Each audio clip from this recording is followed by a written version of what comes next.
Queridos irmãos, a graça e a paz do Senhor Jesus. Estamos felizes porque, mais uma vez, Deus nos dá a oportunidade de compartilhar da sua palavra, de aprender com o Espírito Santo de Deus.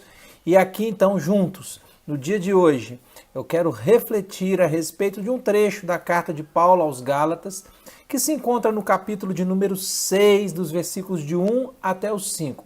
Gálatas 6, de 1 até o 5.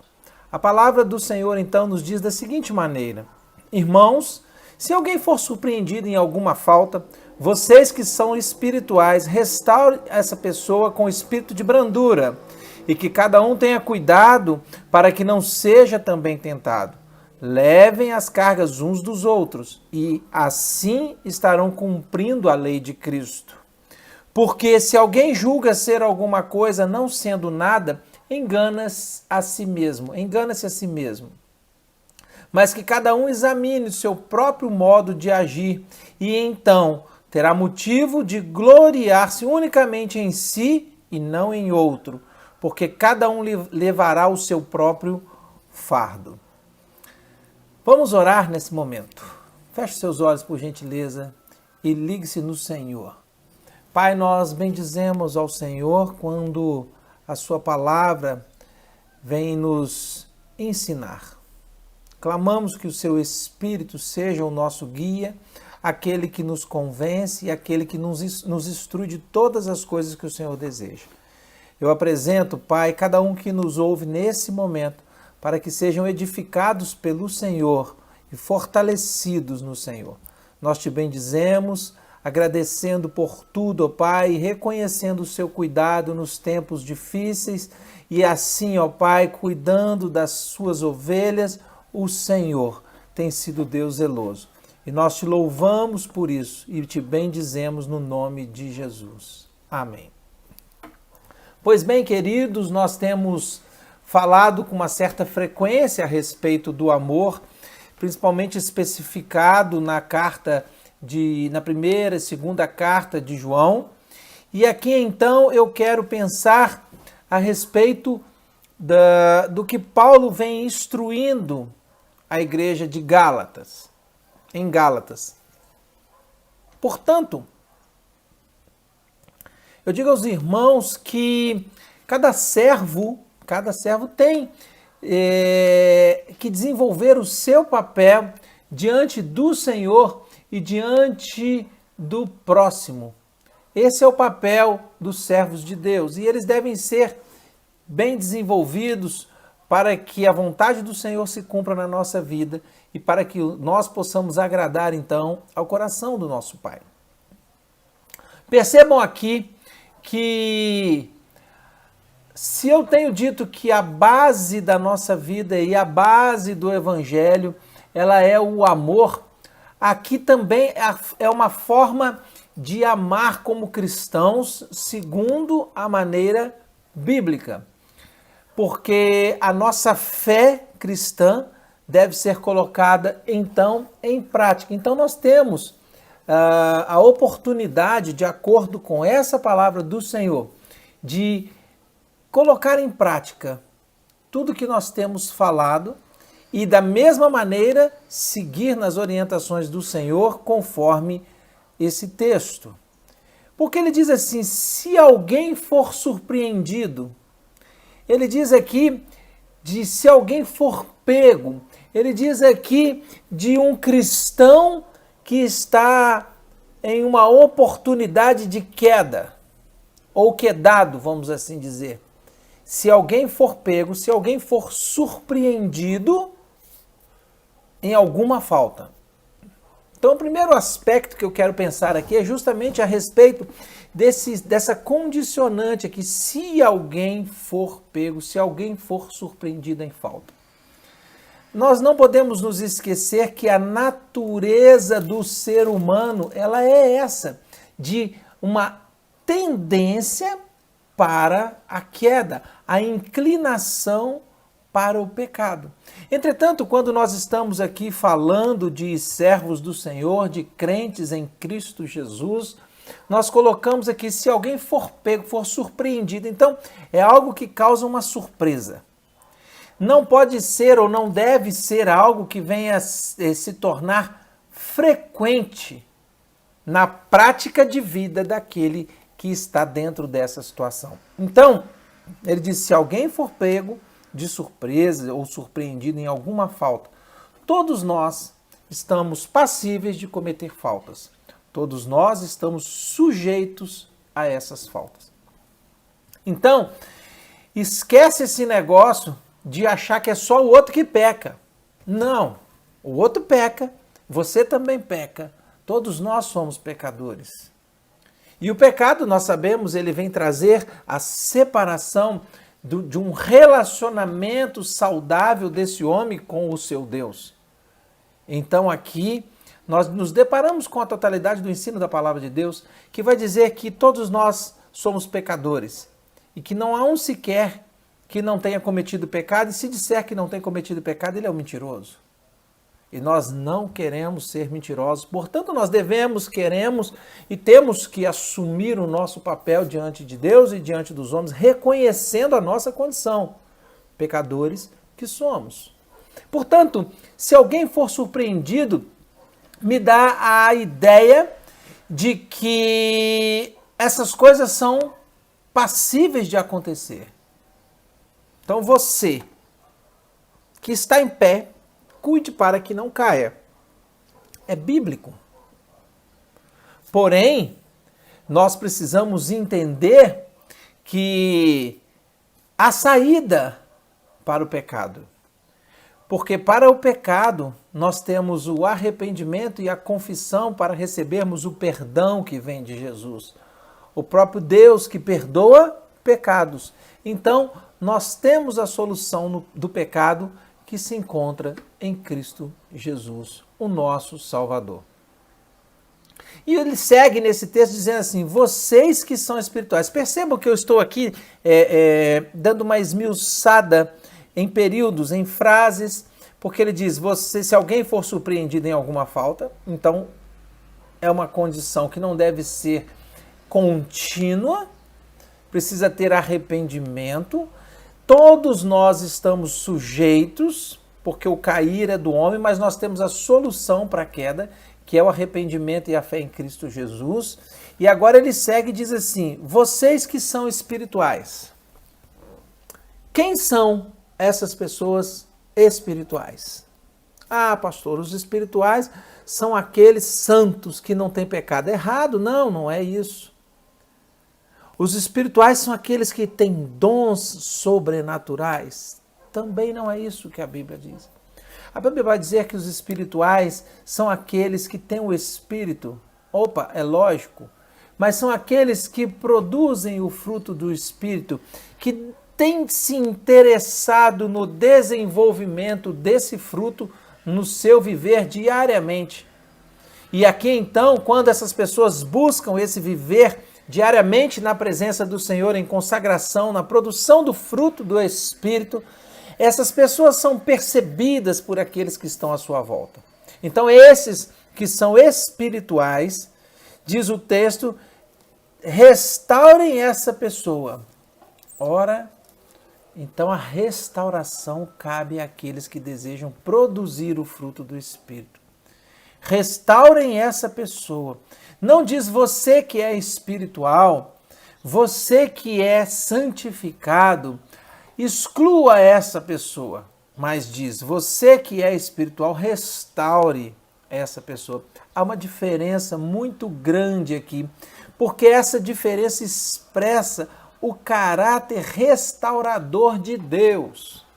Aquele que nos restaurou e que deseja ainda mais continuar essa restauração, esse polimento no vaso que ele está dando forma, esse acabamento no vaso bruto e que agora está ficando com um requinte do polimento de Deus.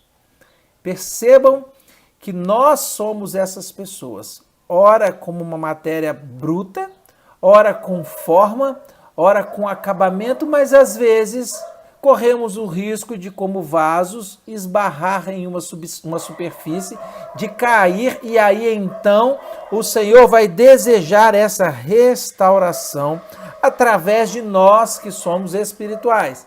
É isso mesmo.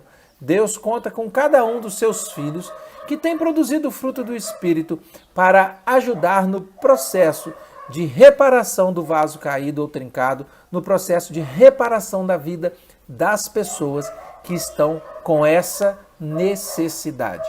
Portanto, ele diz assim, restaure essa pessoa, mas não é restaurar de qualquer maneira. Ele diz, restaure com brandura. Há aqui um contraponto na prática de vida, muitas vezes, da igreja. Qual é esse? É que muitas vezes as pessoas, em primeiro lugar, não querem assumir a responsabilidade dessa restauração. Essa restauração é da nossa responsabilidade. Mas o contraponto principal é que, na prática, aqueles que têm o fruto do Espírito desenvolvido, com autoridade na palavra de Deus, na Bíblia, para realizar essa correção, normalmente não acusam o outro. Então, nós temos aquele que pode, que tem respaldo bíblico e não acusa o outro. Por outro lado, há aqueles que não se desenvolvem no Espírito, espiritualmente falando, no que diz a esse respeito, e fazem exatamente o contrário. Eles pegam o irmãozinho que está na falta e apontam-lhe os dedos para a acusação, ao invés de pensar na restauração. Bem, a restauração, ela deve ser feita com brandura.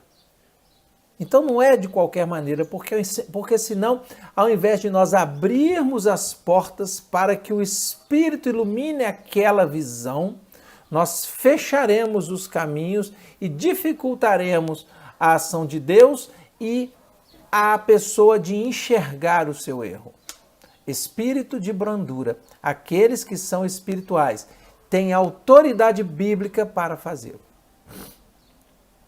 Nós vivemos num tempo difícil em que muitas pessoas, se forem corrigidas nesse aspecto, vão, vamos dizer num termo popular, dar pinote, né?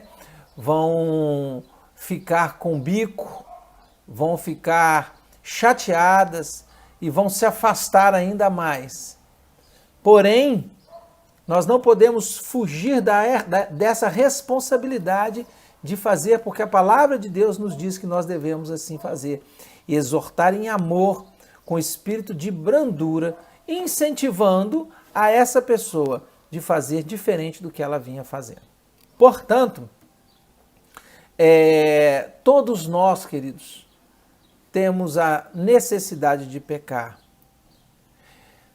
Veja bem, quando Paulo fala isso aqui aos Gálatas, dentro da liberdade, de um plano maior dessa carta, tratando do tema da liberdade que nós temos em Cristo, nós precisamos fazer essa liberdade se expressar de forma amorosa, como o próprio Deus assim é e faz. E nós somos, então, os seus representantes. Vale lembrar que aqui ele está quebrando com toda a lei. Ou seja, diante de situações dessas, nesse nível de espiritualidade, os legalistas são colocados para, vamos assim dizer, refletir a respeito daquilo que fazem, são colocados de lado sem espaço, porque o que deve prevalecer não é o legalismo, mas sim o amor. Portanto, quando eu falo em acusar, eu falo em legalista. Mas quando eu falo em restaurar, eu falo segundo a vontade de Deus. Portanto, o amor precisa prevalecer. E observem bem que os legalistas da época, os fariseus, os escribas, os mestres da lei, não se expressavam de forma a contribuir para o reino no aspecto do amor. Além deles não se posicionarem ao lado de Cristo, ao lado do amor, eles também contribuíam para a incoerência, porque eles cobravam aquilo que não faziam. Portanto, eles eram incoerentes e legalistas. Aqui Paulo está falando aos irmãos espirituais, portanto não legalistas, E a base precisa ser a restauração para que o amor de Cristo seja manifesto. Bem, espírito de brandura. Nós precisamos de trazer aqui aos irmãos uma lembrança. É que cada um precisa se atentar para a sua própria consciência, quando cada um precisa entender as suas potencialidades. Do que eu estou falando? Eu estou falando que cada um de nós deve considerar a tendência humana carnal que nós temos diante da possibilidade do pecado. Veja bem, todos nós temos a capacidade para o pecado. Todos nós temos o potencial para isso. Mas se aqui eu penso na restauração, eu estou colocando como critério a vontade de Deus e o amor. E esse critério, isso pode se reverter para nós um dia, porque todos nós temos a capacidade para a queda. Então nós precisamos pensar aqui em acabar com a possibilidade do orgulho espiritual ou orgulho religioso. Sabe? Tem pessoas que veem o pecado do outro e eles começam a se achar melhor do que o outro. Diz assim até, eu jamais faria isso. Será? Dizem, mas que absurdo, a pessoa fez isso. Não, o absurdo é quando ela é exortada à mudança e não dá a voz ao espírito, porque o coração está endurecido. Então, se você ouviu de Deus, uma palavra vinda de Deus, bíblica, a respeito de um erro, para tudo, reflete e vê se faz sentido ou não. Se fizer sentido, muda, porque aí você estará expressando o Espírito ou a vontade do Espírito Santo dentro de você. Então você está dando ouvidos à voz de Deus. E Deus deseja trazer a restauração. Quando Deus fala, quando Deus levanta pessoas, quando você escuta uma pregação, um louvor, uma palavra, uma frase, Deus está falando com você para que aquilo faça na sua vida uma verdade. E se você se encaixa dentro da possibilidade ali do erro, restaure a sua vida. Para tudo. Não se rebele, mas se submeta como ovelha do sumo pastor à restauração que ele deseja trazer. Portanto, todos nós temos a capacidade para o pecado. Não há possibilidade mais de orgulho espiritual ou orgulho religioso. Tem pessoas que são ótimas para apontar os dedos para os outros. Ele aponta o dedo e esquece que os outros estão virados para ele. Há um ditado que diz a respeito de circunstâncias dessa forma, diz assim, fulano está falando e ele está tirando pedra no telhado dos outros e esqueceu que o telhado dele é de vidro. Biblicamente, nós pensamos nas pessoas que têm uma trave no olho e quer tirar o cisco do olho do outro. Pois bem, reflitam nisso. Atentem-se. Tenha consciência desse potencial que existe dentro de você. Porém, maior é o que está em nós. Maior é a ação do Espírito Santo de Deus em nossa vida quando nós ouvimos essa voz. Ok? Se algum dia você se utilizou do critério do amor e da misericórdia, esse mesmo critério poderá ser utilizado para você, caso esse acidente do pecado venha a ser uma realidade na sua vida. Pois bem, e ele diz assim, no versículo 2, levem as cargas uns dos outros, e assim estarão cumprindo a lei de Cristo. Irmãos, o pecado causa um peso muito grande na nossa vida. Portanto, nós precisamos aliviar essas cargas mutuamente.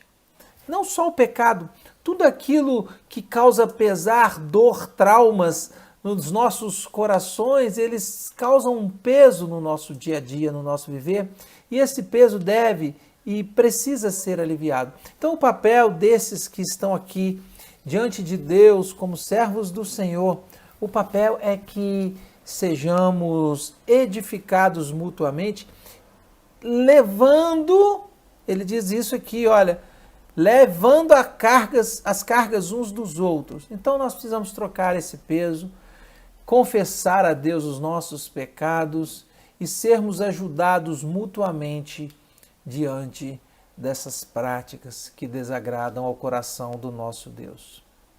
Quando nós aliviamos a dor e o peso do irmão, nós cumprimos a lei de Cristo. E qual é a lei de Cristo? É amar. A lei principal do Senhor é o amor. O Senhor vem nos dizer mais uma vez a respeito do amor. Quando Ele nos amou, nós não éramos perfeitos. E seguimos sendo amados por Deus e ainda imperfeitos. E precisamos entender isso. E do mesmo jeito que eu sou, o irmão também é. A diferença está onde? Então, a diferença está naqueles que desejam e querem ouvir a voz de Deus e obedecer, e aqueles que não querem saber de Deus. Mas isso é um problema dele para com Deus. Por que é um problema dele para com Deus? Porque nós vamos ver mais à frente que cada um vai ter que trazer para si a sua responsabilidade diante de Deus. Bem, então, quando nós aliviamos a dor do próximo, nós cumprimos a lei de Cristo, que é o amor. Porque ninguém é melhor do que o outro. Cuidado, para que você não ache que porque o outro está caído, você é espiritualmente melhor do que ele. Não se engane, não é dessa maneira que Deus nos diz, nos ensina. Então ele segue dizendo assim, portanto, se alguém julga ser alguma coisa, não sendo nada, engana-se a si mesmo. Está aí. O que isso nos ensina? Isso vem nos ensinar a não fazermos comparações. É isso mesmo. Para de ficar comparando a sua vida com a do outro. Para de ficar se achando melhor do que o outro porque você não praticou o pecado do outro. Pare de se achar também pior do que o outro. É isso mesmo. Para de fazer comparações. Para de se supervalorizar. Para de se colocar abaixo dos outros também. É isso que o texto vai dizer. Olha, não há ninguém melhor do que o outro. Portanto, se alguém julga ser alguma coisa, não sendo nada, engana-se a si mesmo. Bem, orgulho não agrada ao Senhor. Faça a sua obra, faça a obra de Deus de forma digna. Entenda que a sua obra e o seu Deus é você com Ele num relacionamento. Ponto. Acabou. E esse relacionamento de você para com Deus fala do amor para com o próximo. Mas você não tem que fazer comparações nem na prosperidade, nem nos problemas. E nem achar que você não é amado por Deus por causa dos seus problemas. Deus ama a todos. Mas de onde você está tirando isso? Nós vamos progredir um pouquinho mais no texto e vamos entender isso. Então diz assim, mas que cada um examine o seu próprio modo de agir. Opa, então o exame é pessoal. Eu não tenho que ficar examinando a vida do colega, do irmão, do vizinho.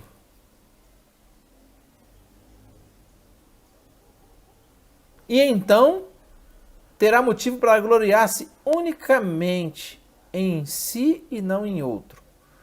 Porque cada um levará o seu próprio fardo. Vamos entender isso aqui, nós estamos caminhando para o final.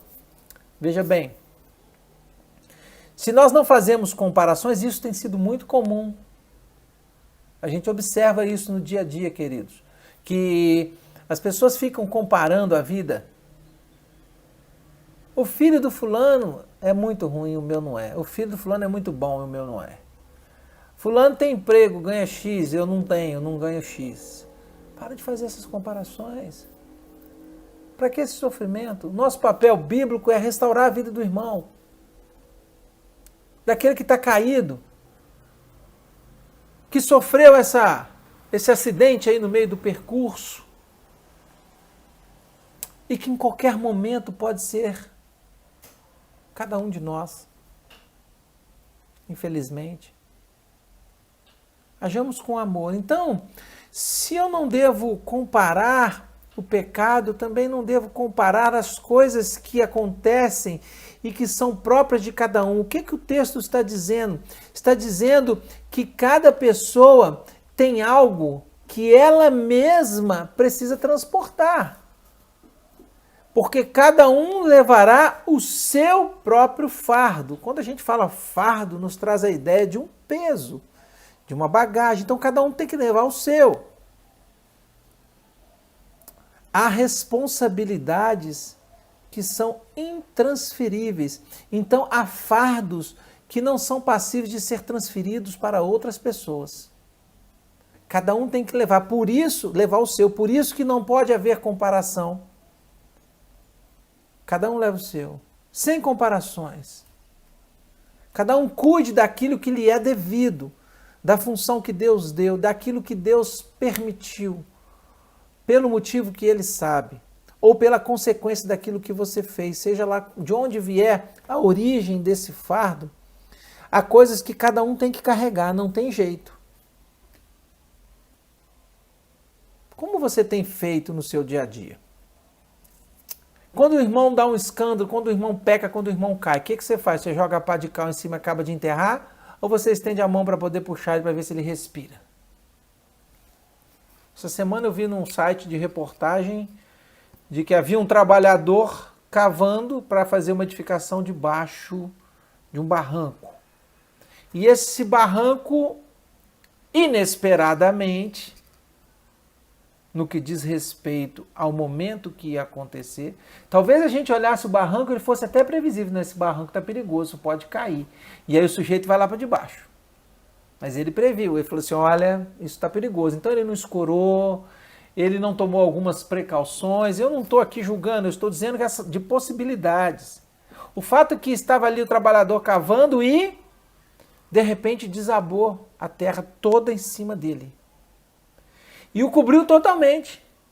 Mas as pessoas que estavam à volta, imediatamente correram, cavaram e tiraram aquele trabalhador da terra.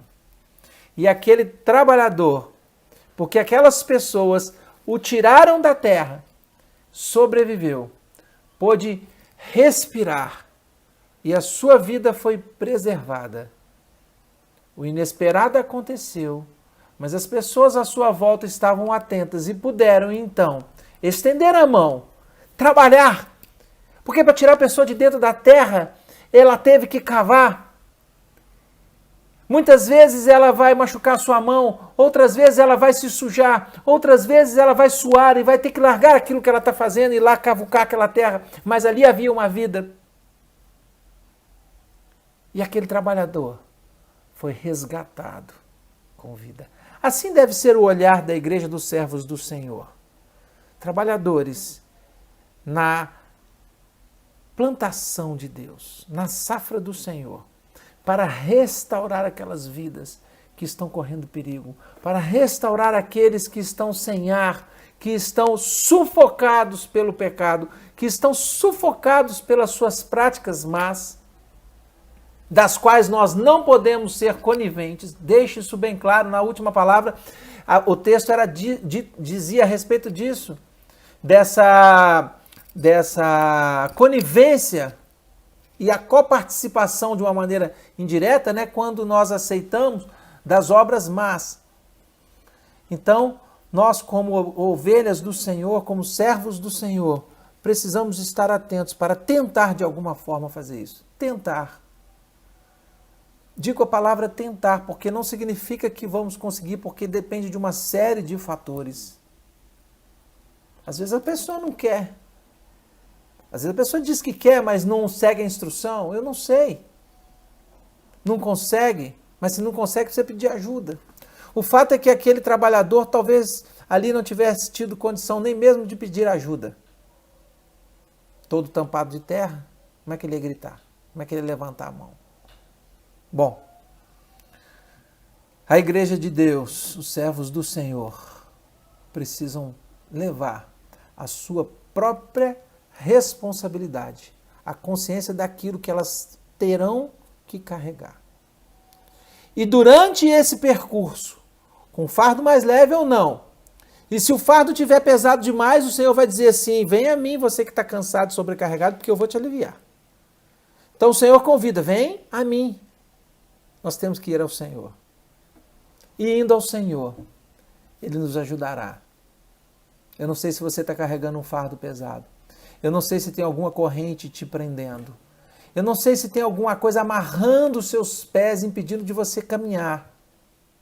Mas eu sei que o Senhor é um Deus que quebra as correntes, que desata as algemas, as ataduras, traz vida, permite respirar, permite que cada um de nós que clama pelo seu nome possa andar em direção aos seus caminhos, possa viver uma vida digna para a glória de Deus. Portanto, todos nós somos passíveis de falhas, de pecados.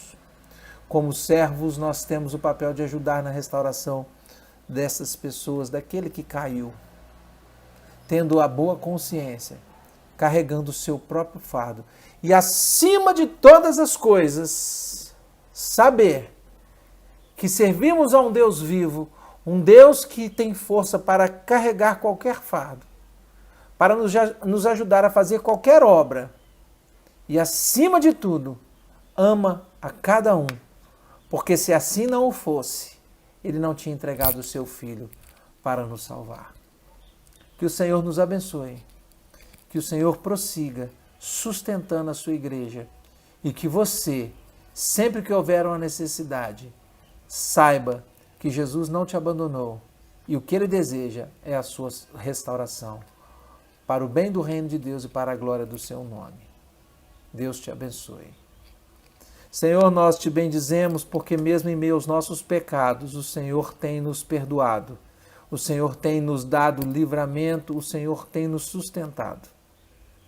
Eu peço que o Senhor desperte a sua igreja nesse tempo, Deus, para estar com os olhos atentos, para observar, ó Pai, aqueles que pedem por socorro. Muitas vezes não temos essa sensibilidade devido a tantos afazeres, mas clamamos a Ti que o Senhor nos capacite para tal. Abençoa o Teu povo, Senhor, e restaura o nosso viver dia a dia, para que o Seu nome seja exaltado. Oramos assim, com ações de graças, Pai, no poder que há no nome de Jesus. Amém. Deus te abençoe. Seja um agente de restauração, seja um agente transformador, expressando o amor do Senhor. Fique na mais doce paz do Senhor Jesus.